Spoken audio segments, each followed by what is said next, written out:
Hello everyone. आज का topic हम लोगों का बहुत ही ज़्यादा इम्पोर्टेंट है। सीआरपीसी में से सबसे ज़्यादा क्वेश्चन जो घुमा फिरा के पूछे जाते हैं वो इसी से अध्याय से कह सकते हैं पूछे जाते हैं। अध्याय नंबर 33 है जमानत और बंद बंद पत्रों के बारे में उपबंध।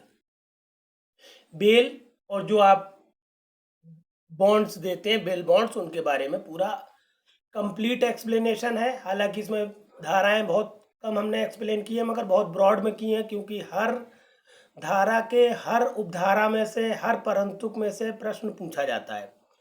और चूंकि आप लोगों के यहाँ जजमेंट राइटिंग आती है तो पीसीएसजे में मेंस में एचजीएस मेंस में तो जजमेंट राइटिंग में आपसे वहाँ पर क्वेश्चन फ्रेम करके पूछ लेते हैं कि आप जमानत देंगे इनको या नहीं देंगे, आदेश लिखें, निर्णय लिखें, ये तमाम बातें। तो हर पॉइंट को, हर उपधारा को, हर परंतुक को इतने ध्यान से पढ़िएगा कि कहीं से भी क्वेश्चन आए तो आप चूके ना। सबसे पहले सीआरपीसी की धारा है 436, किन मामलों में जमानत ली जाएगी। ये भी पूछा जाता है जमानत अधिकार के बारे में कब मांगी जाती है, कब ली जाती है। तो 436 में अभियुक्त व्यक्ति को अधिकार है जमानत का, ये बात याद रखना है। पहला पॉइंट देखें इसका, पहली उतारा, जब अजमानती अपराध के अभियुक्त व्यक्ति से भिन्न कोई व्यक्ति पुलिस थाने के भारसाधक अधिकारी द्वारा वारंट के बिना गिरफ्तार या निरुद्ध किया जाता है या न्यायालय के समक्ष हाजिर होता है या लाया जाता है, और जब वो ऐसे अधिकारी की अभिरक्षा में है उस बीच किसी समय वो जमानत देने के लिए तैयार है, तब ऐसा व्यक्ति जमानत पर छोड़ा जाएगा। कहने का मतलब है अजमानती अपराध से भिन्न है, अपराध उससे किया हुआ प्रतीत हो रहा है, किया है, और वो पुलिस कस्टडी में है, तो वो और उस वक्त वो जमानत देने के लिए तैयार है तो उसको जमानत पर छोड़ा जाएगा। अब इसमें परंतु के एक इम्पोर्टेंट, परंतु यदि ऐसा अधिकारी या न्यायालय ठीक समझता है तो वो उस व्यक्ति को जो निर्धन है और जमानत देने में असमर्थ है तो उसे प्रतिव्यूह रहित बंद पत्र पर उन्मोचित कर देगा। एक बात मेन है, हो सकता है ऐसा कोई आदमी हो जिस बेचारे के पास जमानत देने के लिए कोई पैसा ही ना हो, निर्धन है, तो उसको प्रतिव्यूह रहित बिना गारंटर के बंद पत्र पर उन्मोचित कर देगा। दूसरी बात, उपधारा अब उपधारा 2 में क्या कह रहा है, उपधारा 1 में किसी बात के होते हुए भी जहां कोई व्यक्ति हाजिरी के समय और स्थान के बारे में जमानत पत्र की शर्तों का अनुपालन करने में असफल रहता है, वहां न्यायालय उसे उसी मामले में किसी पश्चातवर्ती अवसर पर जमानत पर छोड़े जाने से इनकार कर सकता है। 436 में ही दूसरे उपधारा में कह दिया गया, अगर वो उसको छोड़ा गया हो और जमानत की शर्तें वो पूरी ना कर रहा हो तो उसको जब उसकी जमानत रद्द कर दी जाएगी और उसको फिर से कस्टडी में ले लिया जाएगा। ये कहा जाता है, इसी धारा में के दो पार्ट हो जाते हैं, कब छोड़ा जा सकता है और कब फिर निरुद्ध किया जा सकता है। तो ये दो पार्ट हो गए, इंपॉर्टेंट धारा है। हर जमानत का पॉइंट बहुत इंपॉर्टेंट है आप लोगों के लिए खास तौर से, क्योंकि बहुत ज़्यादा आता है ये। फिर आ जाइए 437 में, ये क्या कहती है, अजमानती अपराध की दशा में कब जमानत ली जा सकेगी। हालांकि अपराध अजमानती है, जमानती नहीं है, फिर भी आप जमानत के लिए हकदार कब होते हैं ये समझ ले। पहला पॉइंट बताया गया है, पहली उदाहरण, जब कोई व्यक्ति जिस पर अजमानती अपराध का अभियोग है या जिस पर यह संदेह है कि उसने अजमानती अपराध किया है, पुलिस थाने के भारसाधक अधिकारी द्वारा वारंट के बिना गिरफ्तार या निरुद्ध किया जाता है, या ठीक यहाँ तक बात। अब या के बाद समझ लीजिए बहुत ध्यान से, या उच्च न्यायालय या सेशन न्यायालय से भिन्न न्यायालय के समक्ष हाजिर होता है या लाया जाता है, आगे लिखा होगा, अभी देख चलते हैं। ठीक है, हाजिर होता है या लाया जाता है, तब वो जमानत पर छोड़ा जा सकता है। ठीक, किंतु अब ये किंतु बहुत इंपॉर्टेंट हो गया।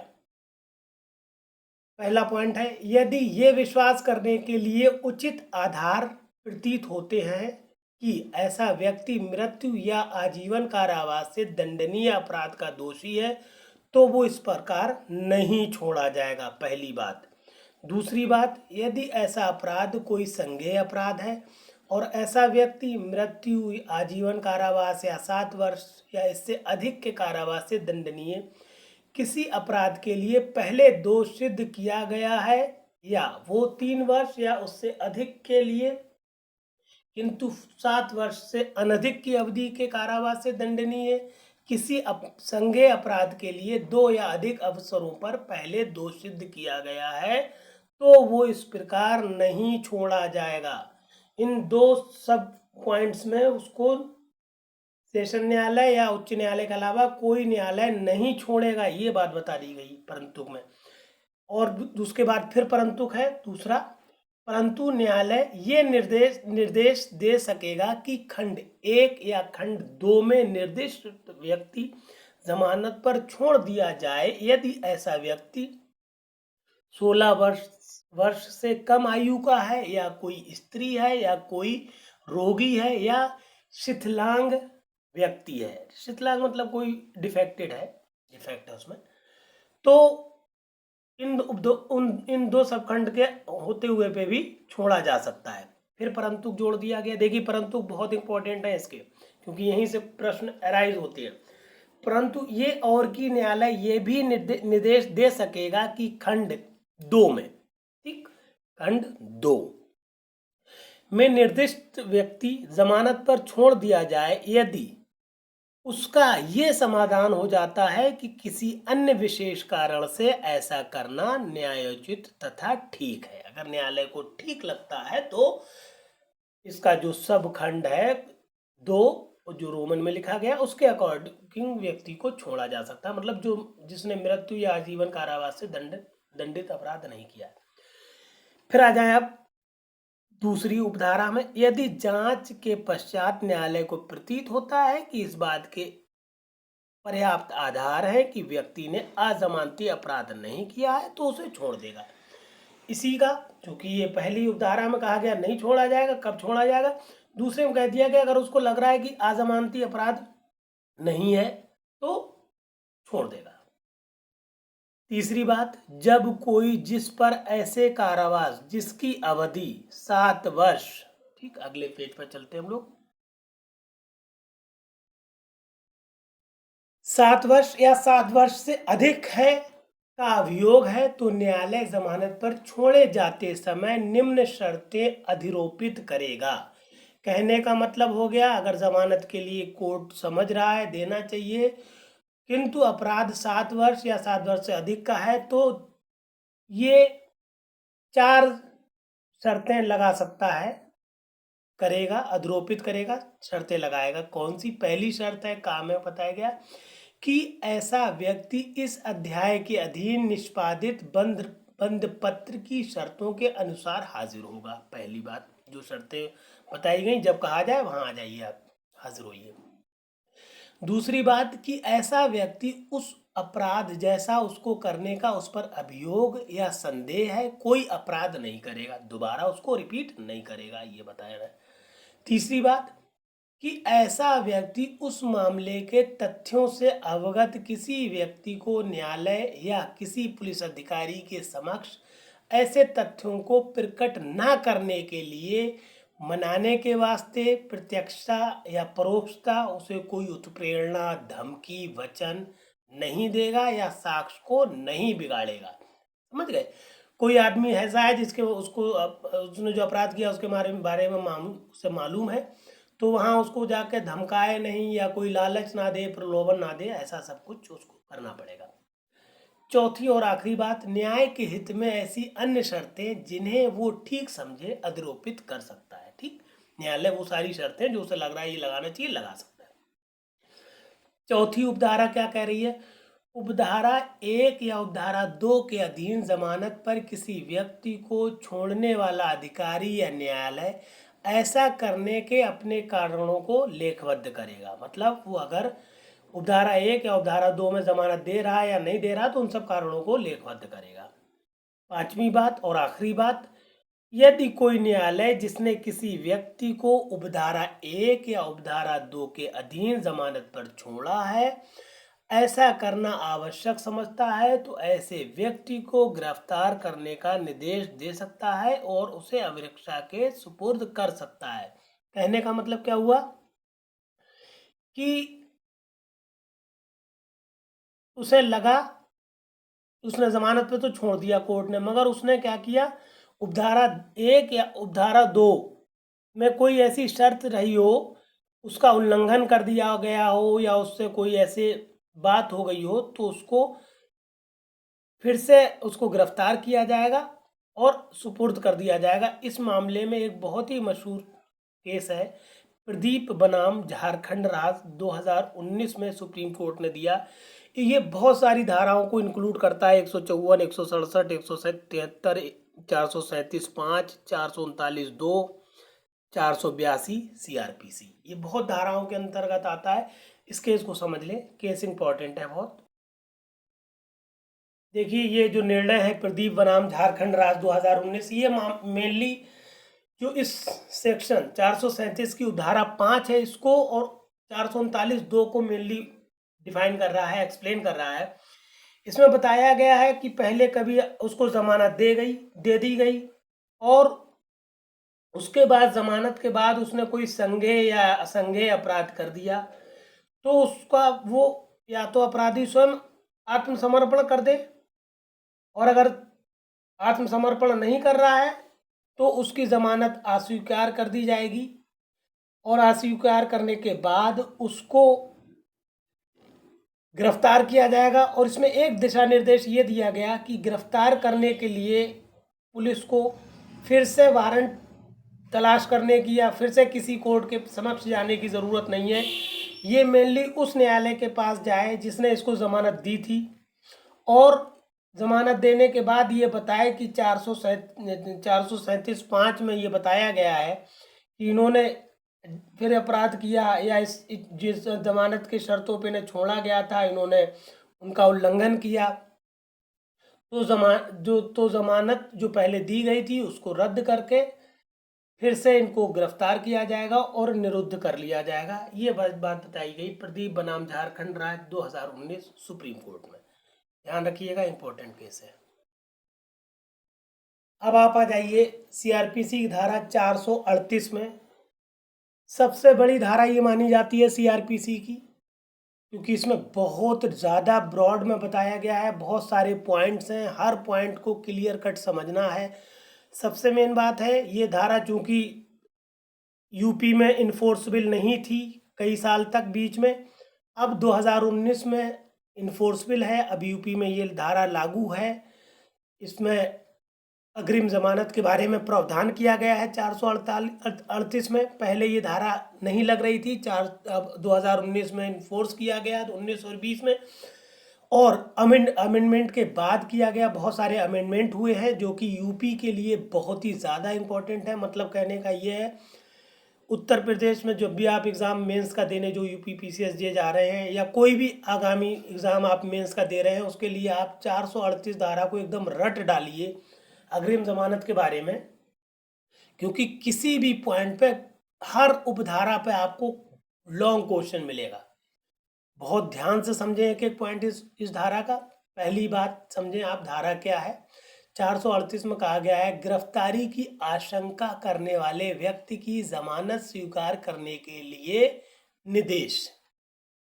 पहला पॉइंट, कब गिरफ्तारी की आशंका लगेगी तो उसको जमानत दी जा सकती है। पहली बात बताइए, जब किसी व्यक्ति को यह विश्वास करने का कारण है कि हो सकता है उसको किसी अजमानती अपराध के किए जाने के अभियोग में गिरफ्तार किया जाए तो वो इस धारा के अधीन निर्देश के लिए उच्च न्यायालय या सेशन न्यायालय को आवेदन कर सकता है कि ऐसी गिरफ्तारी की स्थिति में उसको जमानत पर छोड़ दिया जाए, और उच्च न्यायालय अन्य बातों के साथ निम्नलिखित बातों को ध्यान में रखते हुए क्या करेगा।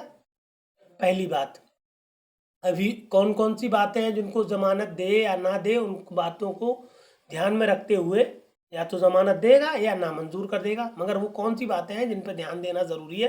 पहली बात, अभियोग की प्रकृति और गंभीरता। दूसरी बात, आवेदक के पूर्वतन तथ्य की क्या उसने किसी संज्ञेय अपराध की, संज्ञेय मीन्स कॉग्निजेबल अपराध की बाबत किसी न्यायालय द्वारा दोष सिद्धि पर पहले सजा भुगती है, क्या पहले उसको सजा हो चुकी है किसी संज्ञेय अपराध में, ये देखेगा। तीसरी बात, न्याय से भागने की आवेदक की संभावना, ऐसा तो नहीं है वो उनको हम इंटरिम बेल दे दें, अग्रिम जमानत दे दें और भाग लें। चौथी और आखिरी बात, जहां आवेदक द्वारा उसे इस प्रकार गिरफ्तार कराकर क्षति पहुंचाने या अपमान करने के उद्देश्य से अभियोग लगाया गया है, कि कोर्ट ये भी देखेगा कि ऐसा तो नहीं है कोई रिपोर्टेड आदमी है, बहुत इसकी रिपोर्टेशन है और जानबूझ पे इस पर ऐसा अभियोग लगाया जा रहा है गिरफ्तार हो जाए जिसकी इसकी मान में क्षति हो, मानहानि हो, क्षति हो जाए इसके, तो ये सब पॉइंट देखेगा। फिर क्या, या तो तत्काल आवेदन अस्वीकार करेगा या अग्रिम जमानत मंजूर करने के लिए अंतरिम आदेश देगा। अंतरिम, ठीक, ये फाइनल आदेश नहीं होता, ये अंतरिम आदेश होता है। अंतरिम तब तक अंतरिम रहता है जब तक कि उसका कोई फाइनल निर्णय ना आ जाए। पहली उपधारा यहाँ खत्म हुई।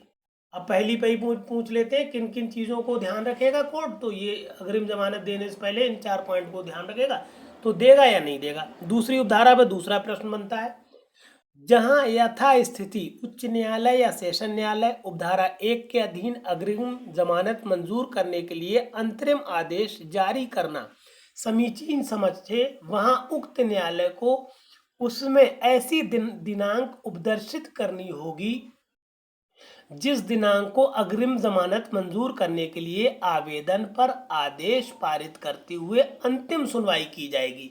मतलब अगर कोर्ट को लग रहा है कि अग्रिम जमानत देना चाहिए, अंतरिम में जमानत देना चाहिए, तो उस पर आवेदक को बुलाएगा कि आप फला तारीख को आइए, इस पर अंतिम सुनवाई होगी और फिर देखते हैं कि आपको के साथ क्या किया जा सकता है, सुनवाई की जाएगी। यदि न्यायालय आवश्यक समझे तो अग्रिम जमानत मंजूर करते समय अन्य शर्तों के साथ निम्न शर्तें सम्मिलित करेगा। अब मान लीजिए उसने मन बना लिया है कि इनको अग्रिम जमानत दी जानी चाहिए, तो वो शर्तें और तो ही हैं, और क्या शर्तें लगा सकता है, एडिशनल शर्तें। पहली बात लगाएगा, पहली शर्त है ये शर्त कि वो व्यक्ति पुलिस अधिकारी द्वारा पूछे जाने वाले प्रश्न, आगे चले हम लोग, पहला पॉइंट का आगे है, समझ लें, ये शर्त कि वो व्यक्ति पुलिस अधिकारी द्वारा पूछे जाने वाले परिप्रश्नों का उत्तर देने के लिए जैसे और जब अपेक्षित हो हाजिर हो। परिप्रश्न लिखा हुआ है, प्रश्न नहीं है, परिप्रश्न कहते हैं हम लोग कि जो उसकी क्रॉस क्वेश्चनिंग टाइप, उसको उन प्रश्नों को कहते हैं आप परिप्रश्न, जिनको इंग्लिश में हम लोग इंट्रोगेशन कहते हैं। इंग्लिश में परिप्रश्नों को इंट्रोगेशन करते हैं, मतलब इंट्रोगेट करने के लिए जब बुलाए जहां बुलाए वो पहुंचे। दूसरी शर्त, ये शर्त की मामले के तथ्यों से अवगत किसी व्यक्ति को उत्प्रेरणा, धमकी या वचन नहीं देगा कि वो तथ्यों को प्रकट ना करे। इससे पहले हम लोग बात कर चुके हैं कि वो अपराधी जिसको जमानत मिल रही है उससे पहले ही ये लिखवा लिया जाएगा, इससे उससे ये शर्त मतलब शर्त रख दी जाएगी कि ऐसा ना हो आपको हम जमानत दे दें और आप जाके ऐसे सारे व्यक्ति जो मामले के बारे में जानते हो उनको आप धमकी दें, उत्प्रेरणा दें या मनाएं कि भैया ऐसा न्यायालय में आप साक्ष्य ना देना, या फिर बल प्रयोग करें या रिश्वत दें या कुछ भी, ये ऐसा सब कुछ मतलब शर्त पहले ही रख देगा। ये सब आप बाहर जमानत पे जाने के बाद ये सब खुरपेच नहीं करेंगे। तीसरी बात, ये शर्त कि वो व्यक्ति न्यायालय की पूर्व अनुज्ञा के बिना भारत नहीं छोड़ेगा। ठीक, भारत से बाहर आप नहीं जा सकते, ये भी शर्त रखा लेगा। चौथी और आखिरी शर्त, ऐसी अन्य शर्तें जो धारा 437(3) के अधीन अधिरोपित की जा सकती हैं, मतलब आपको पहले भी हमने 437(3) में बताई, वो सारी शर्तें भी लिख ली जाएंगी और तब जाके उसको इंटरिम बेल, अंतरिम जमानत प्रदान की जाएगी। अब आ जाइए आप, एक निर्णय है सुशीला अग्रवाल बनाम राज्य, राज्य कौन सा है, दिल्ली एनसीआर, और ये निर्णय दिया गया था 2020 में। इस निर्णय को समझ ले। इस मामले सुशीला अग्रवाल बनाम राज्य में प्रश्न उठा कि जो अग्रिम जमानत है, इंटरिम बेल है, इसकी अवधि क्या होना चाहिए, कब तक लागू रहेगा। तो सुप्रीम कोर्ट ने कहा कि देखिए कोई इसकी अवधि निश्चित नहीं है, और जब तक विचारण हो रहा है उस पूरे काल में, जब पूरे विचारण के दौरान ये लागू रहेगी, और इसका लाभ कभी भी अभियुक्त उठा सकता है। ऐसा नहीं है कि ये 2-4 साल, 2-4-6 महीने में बंद कर दी जाए, या इसको मतलब अग्रिम जमानत दी गई है तो आप फिर जमानत खारिज करके इसको गिरफ्तार कर लें, ऐसा नहीं है। कहने का मतलब यह है अग्रिम जमानत जो आपको मिलती है उसके काल, उसकी समाप्ति जो है, विचारण जब तक समाप्त ना हो जाए तब तक रहती है, और इसकी कोई समयावधि निश्चित नहीं है। फिर आप आ जाइए तीसरे पॉइंट पर। अब इस पॉइंट को, तीसरी उपधारा को समझ ले। जहां न्यायालय उपधारा 1 के अधीन कोई अंतरिम आदेश प्रदान करे, वहां वो तत्काल अन्यून 7 दिन की नोटिस के साथ ऐसे आदेश की एक प्रति लोक अभियोजक और पुलिस अधीक्षक को न्यायालय द्वारा आवेदन की अंतिम सुनवाई किए जाने हेतु उसको सुनवाई का युक्त अवसर प्रदान करने की दृष्टि से तामील कराएगा। कहने का मतलब है कोर्ट ने तो इंटरिम जमानत का आदेश दे दिया, मगर अगर कोई लोक अभियोजक को आपत्ति है या जो पुलिस अधीक्षक है उसको कोई आपत्ति है, तो उसे भी उसको अपनी बात रखने के लिए एक 7 दिन के अंदर एक नोटिस और उस आदेश की कॉपी जो पुलिस अधीक्षक है या लोक अभियोजक है उनको भेजेगा, और उनको कहेगा कि इस तारीख पर उपस्थित हुई, और हम अब सब दोनों पक्षों को सुन के एक फाइनल निर्णय देंगे। अब आ जाइए उपधारा 4 में। उपधारा 2 के अधीन अंतरिम आदेश में उपदर्शित दिनांक को न्यायालय लोक अभियोजक और आवेदक की सुनवाई करेगा, और उसके प्रतिवादों पर संयुक्त रूप से विचार करने के पश्चात वो अंतरिम आदेश की या तो पुष्टि कर सकेगा, या उसमें उपांतरण कर सकेगा, या उसको रद्द कर सकेगा। ये बहुत इंपॉर्टेंट बात है। अब उसने 7 दिन के अंदर, देखिए तीसरी उपधारा में 7 दिन के अंदर एक नोटिस भेजा था पुलिस अधीक्षक को, लोक अभियोजक को, वो उपस्थित हुए उपधारा 4 में, और उनकी सुनवाई की गई, आवेदक की सुनवाई की गई। अब जो है, जो अंतरिम आदेश दिया गया था, या तो उसको डन कर देगा, पुष्टि कर देगा, या उसमें कुछ चेंज, चूंकि दोनों पक्ष अब बात कर रहे हैं तो कुछ उपांतरण कर सकते हैं, या वो अपराधी जमानत के लायक नहीं है तो उसकी इंटरिम बेल को रद्द कर देगा, उसकी जमानत को रद्द कर देगा। ये निर्णय दिया जाएगा फाइनल उपधारा 4 में। इसी निर्णय के बेस पर, जो उपधारा 4 है उसी के बेस पर एक निर्णय आया नाथू सिंह बनाम उत्तर प्रदेश राज्य 2021, बिल्कुल लेटेस्ट है। कहने का मतलब ये है सुप्रीम कोर्ट का ये निर्णय, जो आपकी धारा 438 इंट्रोड्यूस हुई है 2020 में, उसके बाद तुरंत दिया गया निर्णय है, जो कि बहुत ही ज़्यादा इम्पोर्टेंट है। इसको एकदम आप वीडियो पॉज करके अपने वर्ड्स में लिख लीजिएगा, हम इसको अभी आपको बताते हैं। इस केस में नाथू सिंह बनाम उत्तर प्रदेश राज्य 2021 में अजीबोगरीब बात आई।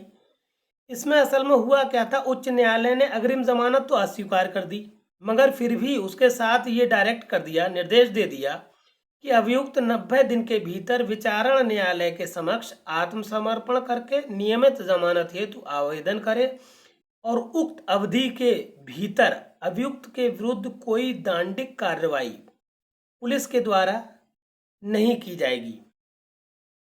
तो हुआ क्या इसमें, मतलब हाई कोर्ट ने जो एंटीसिपेटरी बेल थी, अग्रिम जमानत थी, वो तो नहीं दी, मगर उसमें निर्देश ये दे दिया कि ये अब जाएं और अपने विचारण न्यायालय में जमानत के लिए रेगुलर जमानत लगाएं, और 90 दिन तक पुलिस अधिकारी इनको ना गिरफ्तार करे और ना ही कोई बंदिश लगाए। तो चैलेंज ये किया गया सुप्रीम कोर्ट में इस केस को, क्या हाई कोर्ट को ये अधिकारिता थी कि आप जमानत तो दे नहीं रहे और ऊपर से आप निर्देश दे रहे हैं कि 90 दिन तक पुलिस अधिकारी कोई उत्पीड़न कार्रवाई ना करे, कोई गिरफ्तारी ना करे, ये तमाम बातें आप शर्तें लगा रहे हैं। ये कौन सी बात है? आप जमानत देते तो शर्त लगा सकते थे, आपने अग्रिम जमानत दी नहीं, शर्तें आप लगा रहे हैं।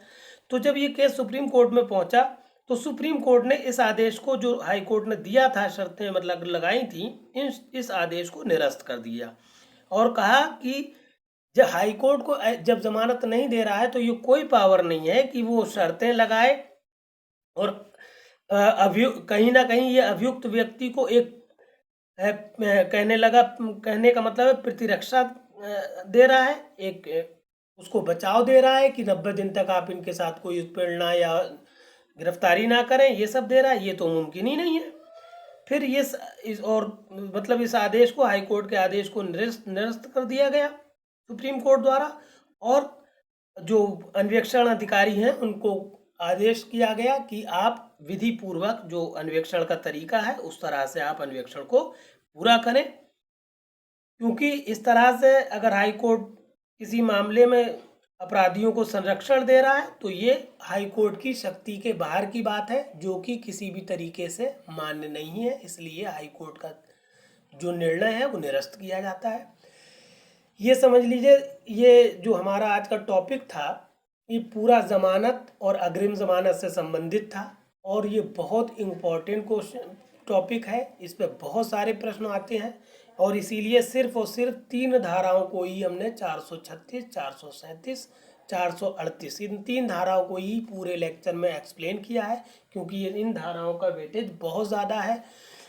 क्वेश्चन फ्रेम होते हैं, जजमेंट राइटिंग में यूज़ होती हैं, इसलिए इसका आप एक एक पॉइंट और एक एक केस लॉ एकदम याद करिए, समझिए बात को। कोई असुविधा हो तो हमको मैसेज करिए और हमारा फीडबैक हमें प्रदान करिए कि हमारा वीडियो आप समझ पा रहे हैं, नहीं समझ पा रहे हैं, कोई डाउट है, कहीं पर कोई आपको परेशानी हो रही है तो मैसेज करिए। उसके अलावा ये मैटर कंप्लीट है आप लोगों के लिए, मेंस के लिए, चाहे वो किसी का भी, चाहे आप एपीओ का मेंस दें, चाहे वो आप पीसीएसजे का तो लिखा ही हमने, या एचजेएस का दें, कंप्लीट मैटर है। उसके अलावा आप ज़्यादा से ज़्यादा लोगों को ये मैटर शेयर करें जिससे सारे के सारे लोग इसका फ़ायदा उठा सकें, ज़्यादा से ज़्यादा फ़ायदा उठा सकें और ज़्यादा से ज़्यादा लोग सेलेक्ट हो सकें। उसके अलावा हमारे चैनल को सब्सक्राइब कर दीजिए और अगर आपको कहीं चैनल ढूंढने में दिक्कत हो रही है तो आप direct Firoz sir @law classes by Firoz sir YouTube पे डालें और चैनल को सर्च कर लें। हम इस वीडियो से पहले आईपीसी कंप्लीट करा चुके हैं और हमने अपने यूट्यूब चैनल पर कंप्लीट आईपीसी करके एक फ़ोल्डर बनाया है, उसमें पूरी आईपीसी हम दे चुके हैं। अब चूंकि इसके बाद एक टर्न और बचेगा सिर्फ आपका सीआरपीसी का, सीआरपीसी भी इस टर्न के बाद ख़त्म हो जाएगी। अब हम आपका एक फ़ोल्डर अपने चैनल में जाके कंप्लीट सीआरपीसी का फ़ोल्डर बना देंगे। आपको अगर सारी सीआरपीसी चाहिए है तो आप डे 1 से लेके डे 1 का एक सीआरपीसी होगा, फिर इवन नंबर्स में मिलेगी, day 2, day 4, day 6, day 8, day 10, day 12, day 14, day 16, इस तरह के आपको इन डेज में सीआरपीसी है, या फिर डायरेक्ट एक फ़ोल्डर बना दिया जाएगा, उस फोल्डर में लिखा होगा कंप्लीट सीआरपीसी। उस फोल्डर में जाके आप पूरी सीआरपीसी को समझें, याद करें। अगर कोई डाउट है तो हमसे कंसल्ट करें, हमको मैसेज कर दें, ठीक। हम आपका जो भी असुविधा है उसको दूर करेंगे, बट आप सिलेक्शन ज़रूर लें। सिलेक्शन हमें चाहिए, सिलेक्शन आपको लेना ही लेना होगा। जो भी आपको प्रॉब्लम हो आप हमसे कांटेक्ट करें। Thank you for watching that. Please channel को सब्सक्राइब ज़रूर कर लीजिए और शेयर करिए अपने सारे साथियों को। ये हैंड रिटन नोट्स आपको बहुत फ्री ऑफ कॉस्ट मिल रहे हैं और बहुत मेहनत से बना रहे हैं हम आपके लिए। एक एक वर्ड इसमें प्रो के लिख रहे हैं जिससे आपको कॉम्पैक्ट मैटर में पूरी जानकारी मिल जाए। दूसरी बात, हर डे 1 से लेकर डे 100 तक के हर वीडियो के साथ डिस्क्रिप्शन बॉक्स में हमने पीडीएफ या नोट्स रखे हुए हैं, आप वहाँ पर डाउनलोड कर लें। और बेहतरीन तरीका ये है कि आप नोट्स को डाउनलोड करने के बाद नोट्स को सामने रखें और फिर वीडियो देखें, तो आपको पूरा का पूरा समझ में आएगा। Thank you.